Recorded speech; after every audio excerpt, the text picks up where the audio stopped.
Maraming mga nagsasabi ngayon na sana yung ibang reporter ay gaya kay Ted Filon. Ito, panoorin po natin ang paliwanag ni Ted Filon tungkol po dyan sa nangyari sa Senado na di umano ay pabor kay Senator Bato de la Rosa.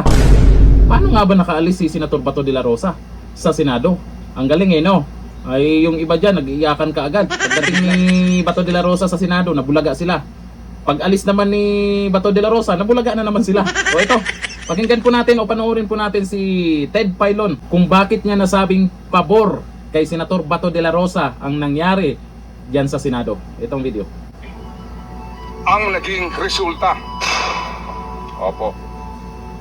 Dito po sa sinasabing the Senate was under attack. Tatlong bagay ang naging resulta, girl. Tatlong bagay na pabor kay Senator Bato de la Rosa. Ayun, maganda to. Maganda. Siya po, wag nating tawagin na nakatakas, umiska po, hindi. Siya po ay nakalabas ng hayahay Correct. sa Senado. Nang hindi natutunugan ng NBI agents o sino man pong otoridad dahil nga hayahay po at habang nagkakagulo, habang meron pong kung ano-anong mga deployment po ng karagdagang pwersa o anuman, mga kapatid, ano po, malayang nakalabas ng Senado si Senador Bato de la Rosa na hinahanap ng ilang mga otoridad. No doubt, yun po ay naging resulta. Pangalawa, nagkaroon po ng katwiran ngayon ng kanyang mga abogado na mag-file ng urgent manifestation sa Supreme Court para sabihin, oh, may nangyari ng putukan, oh. Ano ba naman kayo, Supreme Court? Maghihintay pa ba tayo na may mangyari pang ganyan ulit? Ito'y palatandaan na kinakailangan nyo na maglabas ng TRO. Pigilan nyo na itong mga taong ito. Hindi ba?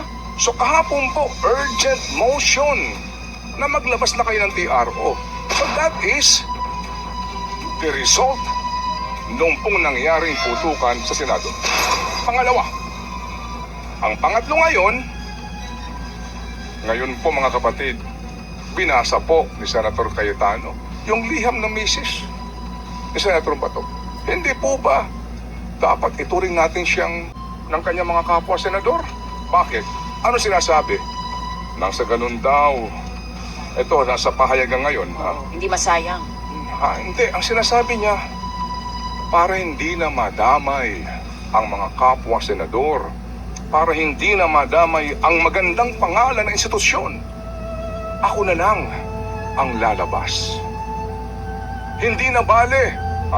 Kung saan man ako wala nang ganon. Pero sa sulat ko mga kapatid, sinasabi niya na oo, ako na lang ang lalabas dyan sa inyong protective custody para hindi na kayo madamay. O nakita ko ninyo, kung ikaw nanonood, nakikinig, papurihan natin si Senator Bato. Hindi ba? Papurihan natin siya. Oo nga naman. Napagtanto niya. Para hindi na kayo madamay, wala nang individual pang manalagay sa alanganin po ang buhay. Ang pangangalaga sa malinis, magandang pangalan ng institusyon ang tawag ng Senado ay ating pong mabigyan ng proteksyon. So ako na lang ang magkukusa. Hindi ba?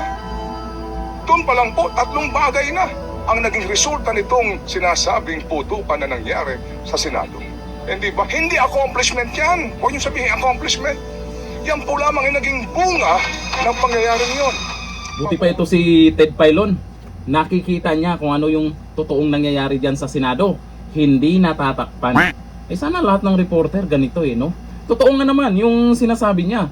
Yung pag-alis ni Senator Bato de la Rosa ay hindi naman sinasabing pagtakas yun. Ginawa lang niya para sa kapwa niya senador. Dapat ituring siyang bayani. Naku, masakit sa tainga ng mga anti-Duterte. Masakit sa tainga ng mga gustong mapadala sa ICC itong si Senator Bato de la Rosa. Kaya nga itong si Trillanes sumablay sino-sino na naman ang sinisi niya, sino-sino na naman ang inuutusan niya. Kasi sa totoo lang, mahirapan silang hanapin o arestuhin itong si Senator Bato de la Rosa na hindi nila alam kung nasaan ngayon. Chance na sana nila nung nasa Senado, pero hindi nila kinaya. Nabulaga sila, napalitan ang liderato ng Senado, pati si Tito Soto nabulaga din, di ba? Tapos nagulat na lang sila, wala na sa Senado. Di nga. Nandito lang, thank you. Bye-bye.